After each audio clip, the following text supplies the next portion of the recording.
Hi, welcome for coming, and today I will be teaching you about three things: the history of golf, the alternatives of golf and how it can positively benefit society, and how to swing a golf club. Starting off, I will be teaching you guys about the history of golf. Golf started in the 1400s in England, and at first King James was very against golf because it distracted the soldiers from archery practice and other practices.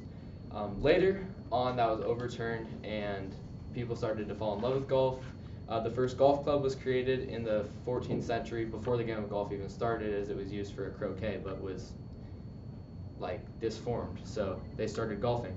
Golf started with just a wooden stick and a feather ball, and they hit it across sand dunes or grass fields, and people just started to really love it and love the idea of it, so they started making it official. The first golf course ever created was St. Andrews Links in Scotland, and to this day it is known as one of the most iconic golf courses in the world. Um, Next, I will be telling you about how golf can positively benefit society and help oneself. So golf is known as a very relaxing sport, and it can be known as a Zen thing.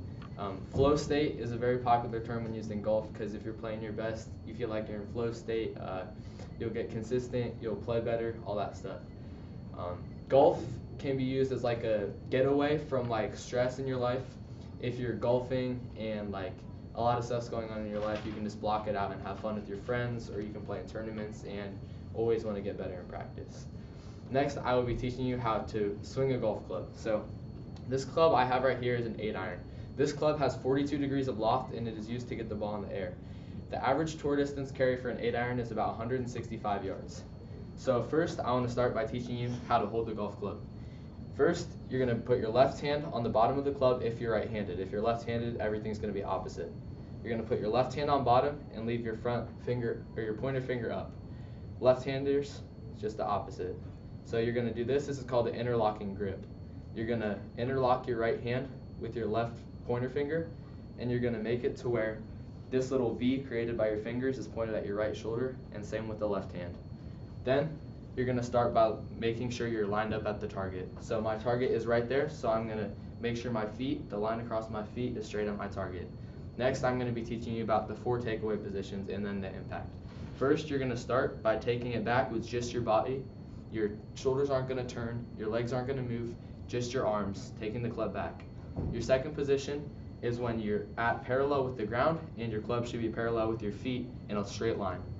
Next, you're just going to cock your wrist and twist backwards. This is like a coil, and it creates like springs so that on your way through you can explode. So you're going to be here. This is your top position, and it should be around parallel with the ground when you're at the top right there.